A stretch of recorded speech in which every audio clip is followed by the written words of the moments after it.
Los temas que vamos a tocar hoy día son temas netamente intestinales. Vamos a tocar todo lo que es intestino delgado y lo que es intestino grueso, ¿ya?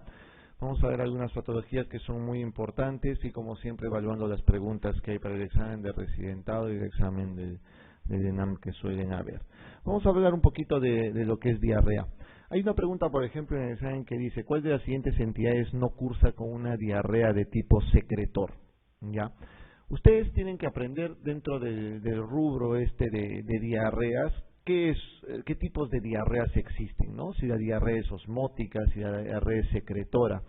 Tienen que entender primero los dos grandes grupos: qué es osmótico y qué cosa es secretor.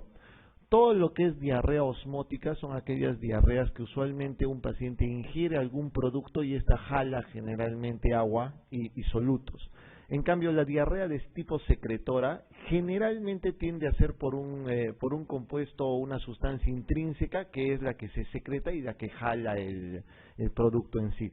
Acá vamos a buscar una que no es secretora, o sea que generalmente sea ingerida por el paciente y que ésta le produzca diarrea. ¿Cuál sería? Intolerancia a la lactosa, ¿no? Que sería lo claro en sí. El carcinoma medular de tiroides, el síndrome carcinoide, la mastocitosis y el Sjögren-Eriksson, si se dan cuenta, son 4 enfermedades intrínsecas que lo que hacen es producir normalmente algún tipo de sustancia, en este caso alguna hormona que es la que produce la diarrea. En cambio, la intolerancia a la lactosa es el alimento que suele ser, en este caso, el que jala el agua y el soluto. Vamos a ver entonces las diferencias entre lo que es diarrea aguda y crónica. Doctores, a diferenciar tipos de diarrea. La diarrea aguda es la que se presenta menos de 2 semanas. La diarrea crónica es la que se presenta más allá de las 4 semanas. Y la diarrea persistente es entre 2 y 4 semanas. Eso lo tienen que tener bien claro. Recuerden que la cantidad de agua en heces por día debe ser de 100 mililitros nada más. No lo olviden. Y si es más de 100 mililitros, en este caso más de 200 ml, ya se considera una diarrea también. Aquí tienen otra definición más. Usualmente el ritmo defecatorio habitual de una persona,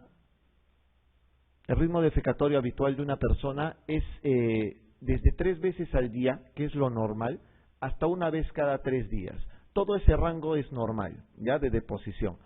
Más allá de los 3 días, es decir, si uno hace una deposición cada 4 o 5 días, eso es estreñimiento. Y si tiene más de 3 deposiciones al día, eso sería una diarrea. Esa es otra cantidad por número de deposiciones en sí. Ya saben, diarrea aguda menos de 2 semanas, persistente de 2 a 4 y crónica más de 4. Esto es bien importante para que ustedes puedan reconocer algunos casos en su vida diaria o en los exámenes en sí. Las diarreas agudas generalmente son acuosas o inflamatorias. La acuosa típica es diarrea líquida, es la que te dicen: tengo diarrea y es como agua nada más. Pero hay otras diarreas que son inflamatorias, que son estas típicas que tienen moco y sangre, ¿no es cierto? Eso es lo que se llama diarrea disentérica. Y esas generalmente, ¿a qué podrían obedecer? Generalmente a parásitos, ¿no es cierto? En cambio, la diarrea crónica sí puede ser acuosa, puede ser inflamatoria o puede ser por mala absorción, que es lo que van a ver en un momento también. Esta escala de Bristol es bien importante que tengan ustedes o bien en su consultorio o bien a la mano cuando le pregunten a un paciente cómo hace su deposición. Porque algunos pacientes no pueden explicar generalmente bien. Y la escala de Bristol, miren, el tipo 1 y el tipo 2 son los que son considerados como estreñimiento, por ejemplo. Hacer estas deposiciones en bolitas y duras, ese es estreñimiento. O hacer una deposición muy gruesa y muy lobulada y muy dura, eso también es diarrea. En cambio, desde el 3 hasta el 5, usualmente suelen ser considerados como normales. Incluso el 5, miren ustedes, que es simplemente deshechas las deposiciones, pero generalmente cómodas. En cambio, el 6 y el 7, que son ya acuosas o líquidas finalmente, esas son consideradas como diarrea, ¿de acuerdo? Ya saben el término de diarrea aguda, crónica y prolongada. Esto era lo que típicamente se hacía para clasificar las diarreas crónicas. Hay diarreas osmóticas, que es cuando la absorción está disminuida. A eso se le llama diarrea osmótica. Diarrea secretora es cuando la secreción es la que está aumentada, y eso generalmente es secreción de alguna hormona. Cuando está alterada la motilidad, si hay mayores contracciones intestinales, esa es diarrea motora, y de inflamatoria es típica de algunas enfermedades como la enfermedad inflamatoria intestinal que vamos a hablar ahora también. Eso era lo que se clasificaba normalmente. Actualmente, en el Congreso Mundial de Gastroenterología del año pasado, se ha propuesto esta clasificación en 6 tipos, ¿ya? Osmótica, secretora, la esteatorreica, que es aquella diarrea que es producida con mayor cantidad de grasas, más de 7 gramos por día de grasa en heces. Esa es una diarrea esteatorreica, que es generalmente la que ustedes pueden llamarle malabsortiva, ¿no es cierto? Es por enfermedad celíaca, por insuficiencia pancreática, etcétera. La diarrea inflamatoria, que es la por enfermedad inflamatoria intestinal o por TBC en nuestro país, ¿de acuerdo? Alteraciones de la motilidad, típicamente el síndrome de intestino irritable es una alteración de la motilidad, por ejemplo, y otras que de repente puedan o no estar clasificadas en sí. Esta es la nueva forma ahora de clasificar las diarreas crónicas. Vamos a hablar de diarrea osmótica. Cosas puntuales nada más para que recuerden en diarrea osmótica. Para empezar, es una sustancia que produce generalmente la diarrea en sí. Estas personas que toman leche, por ejemplo, y hacen una deposición líquida inmediatamente, esa es una intolerancia a la lactosa, eso es por una diarrea osmótica. Clínicamente, en el laboratorio van a encontrar que el anion gap está más de 100. ¿De acuerdo? Esa es una diferencia con la diarrea secretora, cuyo anion gap es menos de 50. Ya, eso es lo primero. Lo otro que tienen que recordar es que si... ¿Cómo le dices a un paciente con diarrea osmótica que calme su diarrea? ¿Le das antidiarreicos? No. Lo único que le pides es que no coma el alimento que le está produciendo la diarrea. Entonces, la diarrea osmótica cede con el ayuno, como tienen ustedes acá abajo. A diferencia de la diarrea secretora, que no va a ceder con el ayuno porque es una sustancia intrínseca. ¿De acuerdo? Pues aprendan a diferenciar esas dos cosas entonces para el examen. Laxantes, aminoácidos. ¿Recuerdan cuando vuestra abuelita, no sé, o bisabuelita decían, dale leche de magnesia para purgarlo, ¿no? Para purgar a alguien. Ya es lo mismo. Por ejemplo, el magnesio lo que hace es eso, ¿no? Producir hipermotilidad y es una sustancia osmótica que produce diarrea. Es correcto. Entonces, el conocimiento fisiopatológico de la abuelita es sensacional en ese caso. Importante entonces. La diarrea osmótica ya saben generalmente de intolerancia a la lactosa. La diarrea secretora, para este rubro entonces, es una diarrea que va a producir generalmente apertura de canales de cloro. Acá sí necesariamente va a haber una sustancia generalmente intrínseca que produce la diarrea en sí. Aumenta el MP cíclico intracelular, ¿no? Se abren los canales de cloro, que es lo que quería que recuerden, y esto es importante. Y recuerden que el anion gap es menos de 50, a diferencia de la diarrea osmótica, que es más de 100, y obviamente esta no cede con el ayuno. Típicamente lo otro de la diarrea secretora es que es una diarrea bien, pero bien deshidratante, ya, bien deshidratante, o sea, las diarreas son bien abundantes.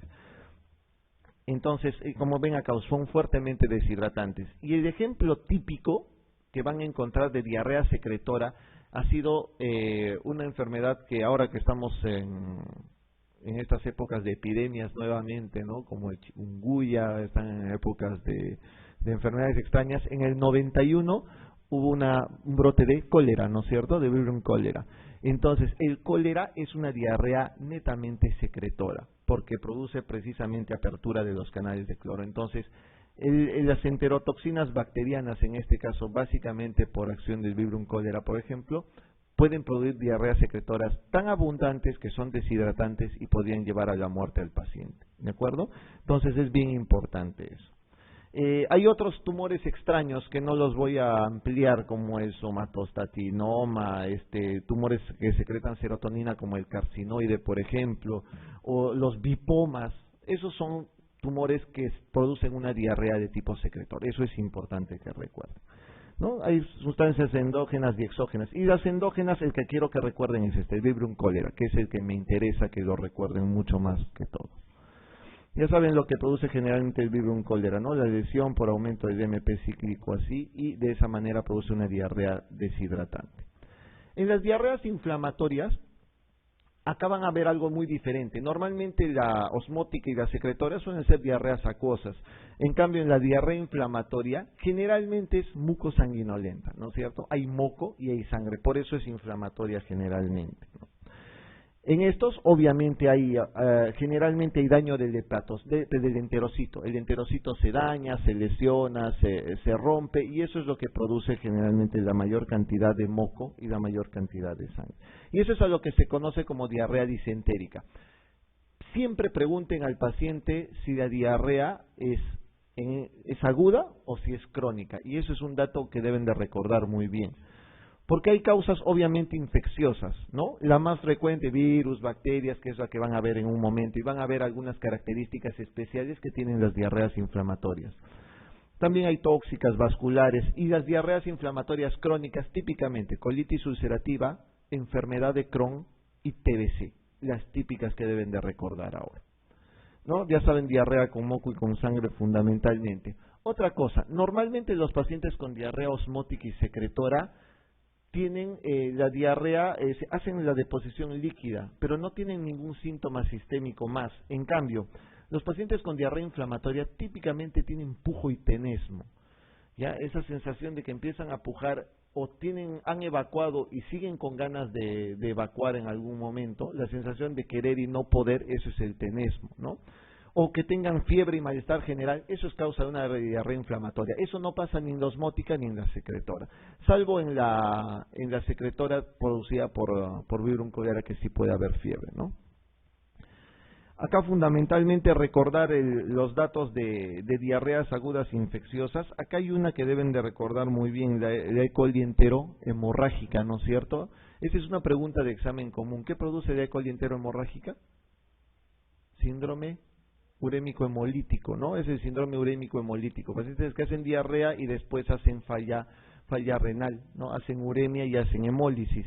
Y no olviden que para el examen ya no preguntan eso, que es muy fácil, sino les preguntan la variedad, que es el O157H7. Eso es lo que ya preguntan en los exámenes, ya ni siquiera preguntan, ¿verdad?, el tipo de E. coli que produce. Recuerden que E. coli es muy variable, porque E. coli puede producir, dependiendo de su cepa, puede producir diferentes tipos de diarrea. Por ejemplo, la E. coli enterotoxigénica produce diarrea acuosa, ¿no? Diarrea acuosa, ¿de qué tipo? De tipo secretora, ¿no? La E. coli enteroinvasiva produce diarrea con moco y con sangre, pero la E. coli enterohemorrágica no es invasiva, pero sí puede producir diarrea con moco y con sangre. E. coli tiene una variedad bien grande de producción de diarreas, ¿no? Y lo que hacen generalmente, por ejemplo, la Shigella y la Salmonella, que son típicamente las causas de diarrea aguda infecciosa, lo que hacen es destruir generalmente el enterocito y de esa manera pasar a otro enterocito y seguir invadiendo de esta manera, ¿no? Ya saben entonces las características de estas. En la diarrea motora, acuérdense siempre de lo que es el síndrome de intestino irritable, alteración de la motilidad. Hay otras enfermedades que pueden producir alteraciones de la motilidad. Por ejemplo, ¿alguien recuerda una? Puede ser no gastrointestinales, trastornos tiroideos. Los trastornos tiroideos producen diarreas por hipermotilidad. No son ni infecciosas, no son acuosas, no son disentéricas, nada. Son diarreas motoras porque son aumento de motilidad. Otro, diabetes. Si bien es cierto que la diabetes produce gastroparesia más frecuentemente, también puede producir diarrea de ese tipo. O sea, son metabólicas, ¿no? Se dan cuenta que son metabólicas, esas producen trastorno de motilidad, ¿no? Son acuosas, el dolor calma luego de evacuar, típicamente en síndrome de intestino irritable, ¿no? Eso es lo más saltante que pueden encontrar con esto. Hay algunas sustancias que están relacionadas muchas veces con el síndrome de intestino irritable, como es la serotonina, por ejemplo, ¿ya? Y la serotonina, dicen que mientras más serotonina hay en un paciente, más diarrea puede haber. Menos serotonina, más constipación, o sea, menos evacuación. Acá tienen causas de diarrea tipo dismotilidad, hipertiroidismo, diabetes, posquirúrgica. Si te sacan un pedazo de intestino, por supuesto que vas a tener trastorno motor y eso puede producir diarrea de algún tipo. La esclerodermia, que es otra enfermedad reumatológica que ustedes ya habrán visto de alguna manera, sí puede producir diarreas también de alguna forma. Hay que ver algunos tipos de aspectos semiológicos que son importantes. Ya saben entonces, la osmótica es un alimento que normalmente es el que produce la diarrea, ya con un anion gap menos de 50, ¿no?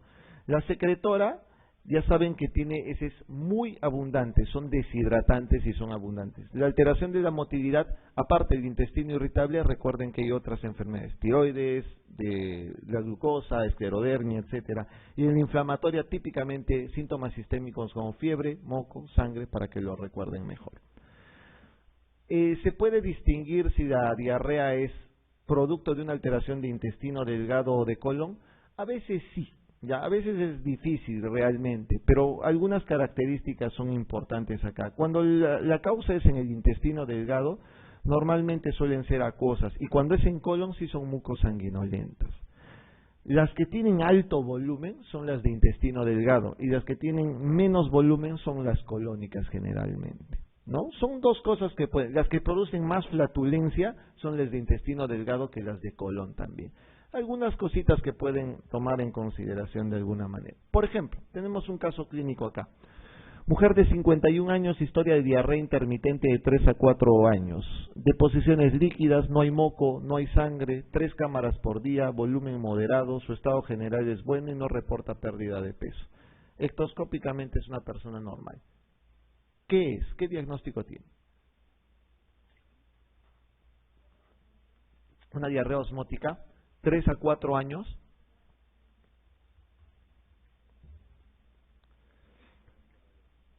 diarrea crónica. ¿Es una diarrea crónica para empezar? Sí. No. Aguda, persistente, crónica. Primera clasificación, diarrea crónica. ¿Qué tipo de diarrea crónica? Osmótica, secretora. Secretora, ¿te parece secretora acá? No hay moco, no hay sangre y 3 cámaras por día con volumen moderado. Si es secretora, generalmente tiene que haber más deshidratación. Esta paciente ectoscópicamente es normal. Doctoras, ¿ustedes? Osmótica, ahí les dicen alguna sustancia que generalmente... No, no es cierto.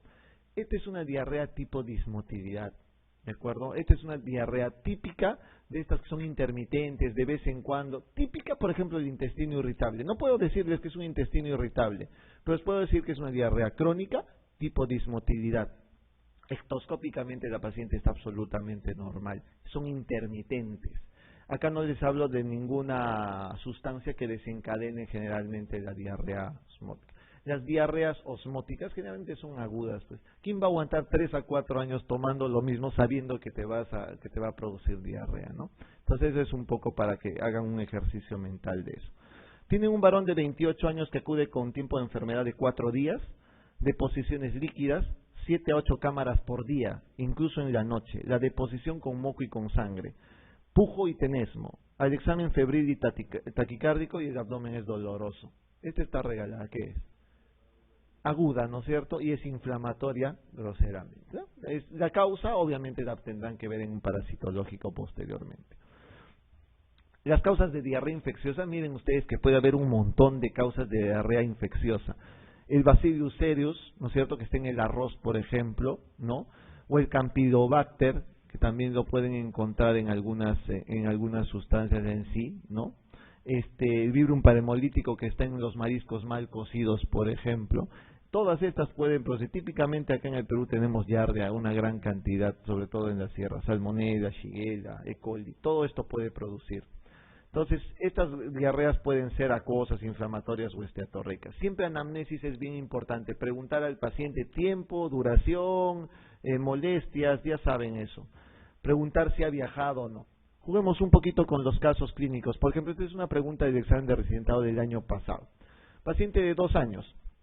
Hace 3 días dolor abdominal y deposiciones líquidas 3 a 4 veces con moco y rasgos de sangre, pero en poca cantidad. Peso 11 kilos, talla 80 centímetros, sin deshidratación. Antecedente de crianza de aves en la familia. Ok, acá les dicen el agente etiológico, o sea que hay una característica típica que es propia de este germen. Si tuvieran que clasificar como el tipo de diarrea, ¿qué dirían? Que es una diarrea aguda, es infecciosa o inflamatoria en este caso, ¿no? Típicamente. Pero acá el dato importante es, ¿cuál? El antecedente de crianza, ¿no es cierto? De crianza de aves en la familia. Y obviamente la edad del paciente. ¿Cuál sería entonces? Campi, ¿no? Campylobacter jejuni. Exacto. La crianza de aves en la familia es típicamente el Campylobacter jejuni. Entonces, un dato para que recuerden bien. Acá van a tener cuadros para que ustedes lo repasen mejor de todas maneras. de la antibioterápica de elección que se da normalmente para algunos tipos de gérmenes en sí. Y esto tienen que recordarlo bien, porque esto se pregunta mucho. Miren, Campylobacter, en ese caso del bebé tienen que darle o eritromicina o acitromicina. Generalmente ahora utilizan más acitromicina que otra cosa. Para Salmonella, Shigella, fundamentalmente es ciprofloxacino. ¿Sí? Shigella, Salmonella es ciprofloxacino. Para Giardia, ya saben que es metronidazol, es otro que no deben recordar, que mejor dicho que deben recordar. Una pregunta, recuerdo, es tan antigua esa pregunta que es la pregunta, una de las primeras preguntas del primer banco del primer residentado del año 73. El tratamiento de elección de la giardiasis es, y les ponen metronidazol. Es una pregunta tan antigua que hasta ahora no ha cambiado ni siquiera el fármaco de elección. Recuérdenlo bien, por favor. En el caso de citomegalovirus, ya saben que es ganciclovir, por ejemplo. Son algunos detalles que deben recordar. Una de las siguientes relaciones es falsa, a ver, con respecto a esto. Clostridium difficile, el tratamiento es vancomicina. ¿Sí? ¿Qué se usa?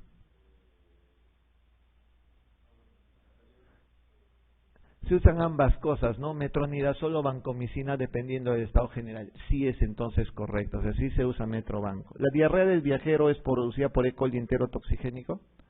Eso es importante que recuerden, ¿ya? La diarrea del viajero por E. coli enterotoxigénico. ¿Cuál es el tratamiento de diarrea del viajero? No. Les cuento que la diarrea del viajero actualmente, sí es cierto que pueden tratar con cipro de alguna manera, el tratamiento de elección ahora es rifaximina, ¿ya? La rifaximina. Ese es el tratamiento de elección actualmente. Toxinfección alimentaria de 2 a 3 horas de incubación es Staphylococcus aureus. Eso es típico. Los pacientes que comen, los días se van a comer su lechecita acá afuera de hambre, a las 2 o 3 horas, los 4 o los 6 que están comiendo acá están con diarrea. Si tienen eso, a las 2 o 3 horas de comer algo, en la calle generalmente eso es estafilo, ¿ya? Y generalmente suelen ser epidémicos, esos son brotes así de varios grupos. Focalidad neurológica, Clostridium botulinum. Acuérdense de los botulinum, ¿no? Que tiene que ver con la toxina botulínica. Entonces, Clostridium botulínico sí produce problemas neurológicos. Mariscos mal cocidos, el Clostridium perfringens. No, no es cierto. ¿Qué les he dicho que era? El Vibrio paremolítico, ¿no? Eso es lo que deben recordar. Preguntas muy comunes de examen, ¿ya? Ahí está, dicen marisco o pescado crudo o mariscos mal cocidos, el Vibrio paremolítico. Eso es lo que no deben olvidar. Y no se olviden del E. coli entero, el E. coli tipo 157H7, que es el entero hemorrágico, ¿ya? No deben olvidar eso. En diarrea del viajero, E. coli enterotoxigénica, que era una de las alternativas a lo anterior, tratamiento rifaximina fundamentalmente, ¿no? Típico, por ejemplo, de las guarderías o lugares hacinados, infección por ratavirus, Shigella, por Giardia, ¿no? Lo típico que pasa en las guarderías, presidios, clases para las residencias y en lugares hacinados, normalmente esos son los que típicamente tienen esto. Ya saben, el urémico hemolítico, esto deben de repasarlo bien. Recuerden que VIH puede producir diarrea en cualquiera de sus variedades y presentaciones, eso ya lo conocen bien. Pregunta 4. ¿El agente infeccioso implicado más frecuentemente en el origen de las toxinfecciones alimentarias en nuestros países? ¿Cuál será? El agente implicado más frecuente en este grupo de toxinfecciones alimentarias.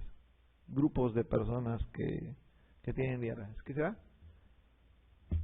Nunca olviden que es estafido, ¿no? Estafido es lo más frecuente que van a encontrar en estos pacientes, ¿no? Grupos de personas que tienen diarrea.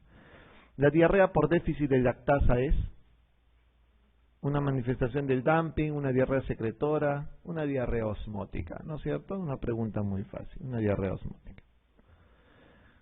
4 horas después de acudir a un banquete, 25 personas inician súbitamente un cuadro de náuseas, vómitos y dolores abdominales. ¿Cuál de los siguientes agentes es el causante de estos? Sí, ni duda, ahora sí ya lo recuerdan muy bien. Tiene que ser un estafilococo, productor de enterotoxina. ¿En cuál de los siguientes tipos de diarrea el mecanismo de producción es la disminución del tipo de contacto del quimo intestinal con las paredes intestinales?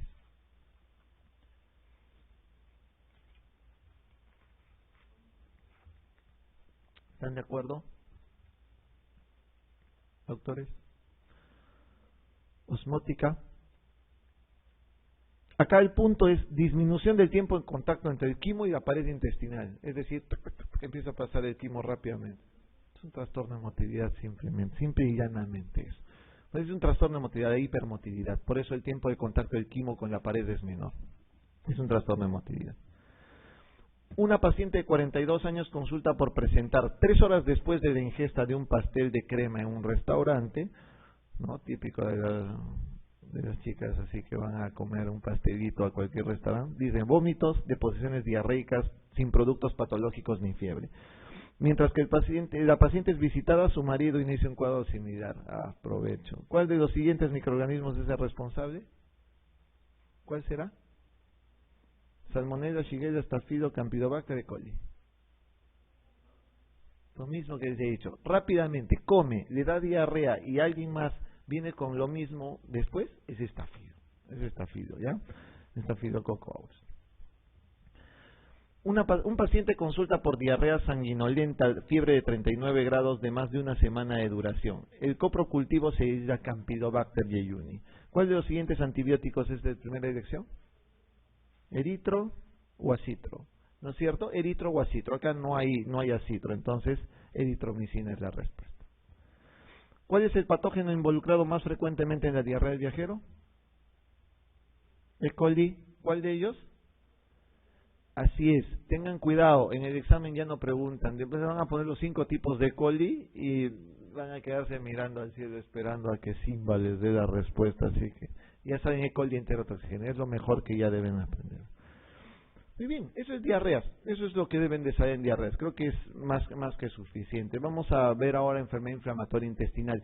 La enfermedad inflamatoria intestinal no son patologías frecuentes en nuestro país, para empezar. Son muy pocos los casos que tenemos de enfermedad inflamatoria intestinal.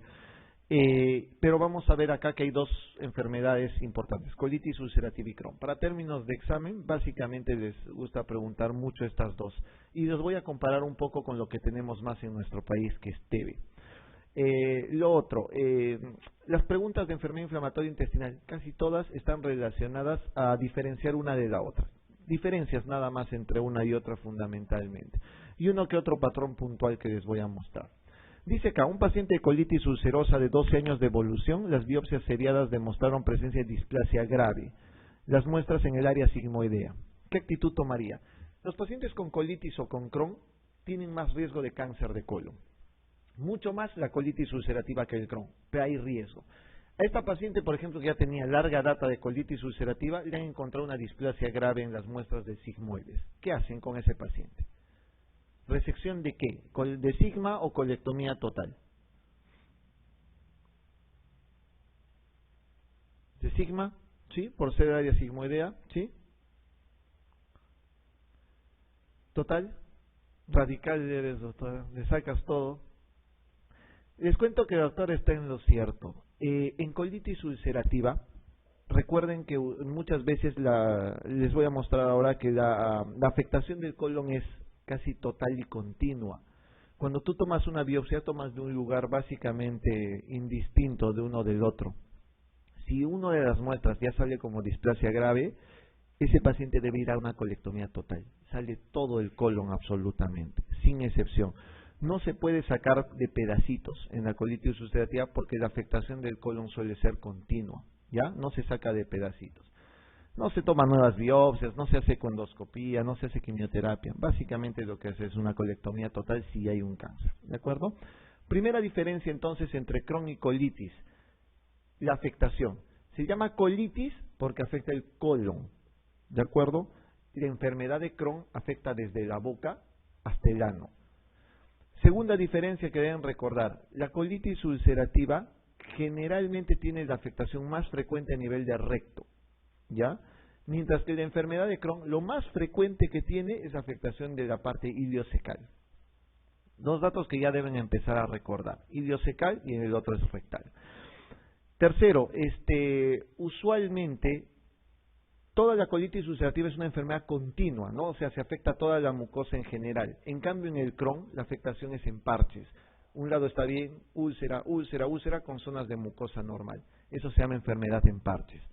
Otra diferencia, la colitis ulcerativa normalmente es una enfermedad más superficial, mientras que el Crohn es transmural, es muy profunda, esas úlceras son muy profundas, ¿de acuerdo? Y hasta ahí ya van como 4 diferencias. Ok, las dos pueden producir diarrea con moco y con sangre, indistintamente, ¿ya? Indistintamente. Muy bien.